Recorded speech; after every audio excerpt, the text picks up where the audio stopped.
গোপালগঞ্জ শহরের দুপুরবেলার নীরবতা যেন মুহূর্তেই ভেঙে যায় উত্তেজনায়। জয় বাংলা স্লোগান, ভাঙচুর, বিকট শব্দ আর আগুনে যেন রাজনৈতিক মাঠ নতুন করে গরম হয়ে উঠেছে।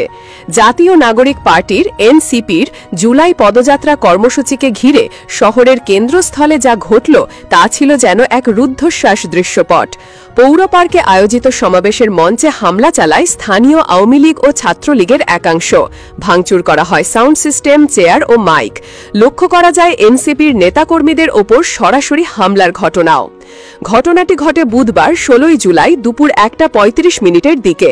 গোপালগঞ্জ সদর থানার ওসি মীর মো সাজেদুর রহমান নিশ্চিত করেছেন, এনসিপির কর্মসূচিকে কেন্দ্র করেই এ ঘটনা শুরু হয়।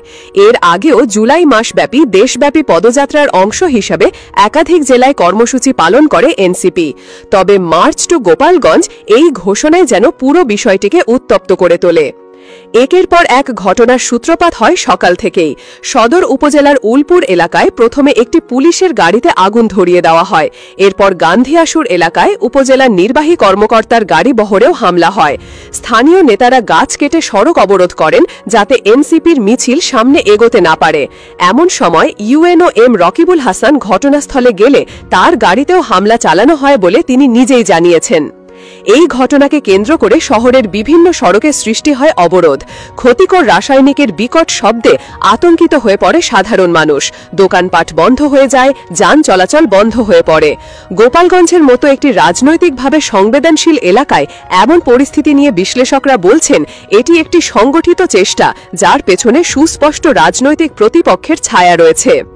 এনসিপির কেন্দ্রীয় নেতারা জানিয়েছেন, তারা পূর্ব ঘোষিত কর্মসূচি অনুযায়ী শান্তিপূর্ণ পদযাত্রা আয়োজন করছিলেন, কিন্তু হঠাৎ করেই বাধা দেওয়া হয় এবং হামলার মাধ্যমে তা বন্ধ করার চেষ্টা হয়। সামাজিক মাধ্যমে ছড়িয়ে পড়া ভিডিওতে দেখা গেছে, হামলাকারীরা গলায় জয় বাংলা স্লোগান দিচ্ছেন এবং মঞ্চে উঠে ভাঙচুর চালাচ্ছেন। এটি নিঃসন্দেহে একটি পূর্ব পরিকল্পিত ও সাংগঠনিক হামলা, এমনটাই দাবি এনসিপি নেতাদের।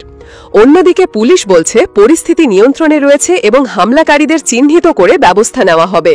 তবে এখন পর্যন্ত কোনো পক্ষের বিরুদ্ধে আনুষ্ঠানিক অভিযোগ দায়ের হয়নি এবং হতাহতের সুনির্দিষ্ট তথ্য পাওয়া যায়নি। এই ঘটনাকে ঘিরে সামাজিক যোগাযোগ মাধ্যমে মিশ্র প্রতিক্রিয়া দেখা যাচ্ছে। অনেকে একে রাজনৈতিক প্রতিহিংসা বলছেন, আবার কেউ কেউ নিরাপত্তা ব্যবস্থা নিয়ে প্রশ্ন তুলছেন। স্থানীয় বাসিন্দারা বলছেন, এমন পরিস্থিতি বহুদিন পর গোপালগঞ্জে দেখা গেল। তারা চাইছেন দ্রুত পরিস্থিতির সমাধান হোক এবং রাজনৈতিক কর্মসূচিগুলো যাতে শান্তিপূর্ণভাবে অনুষ্ঠিত হয় সে নিশ্চয়তা দিক প্রশাসন। ঘটনার ধাক্কা শুধু রাজনৈতিক অঙ্গনে নয়, প্রভাব ফেলছে জনমানসেও।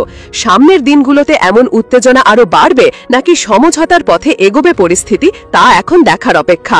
তবে উত্তপ্ত পরিস্থিতির ছায়ায় যে গণতন্ত্রের পথ চলা ক্ষতিগ্রস্ত হচ্ছে তা বলার অপেক্ষা রাখে না।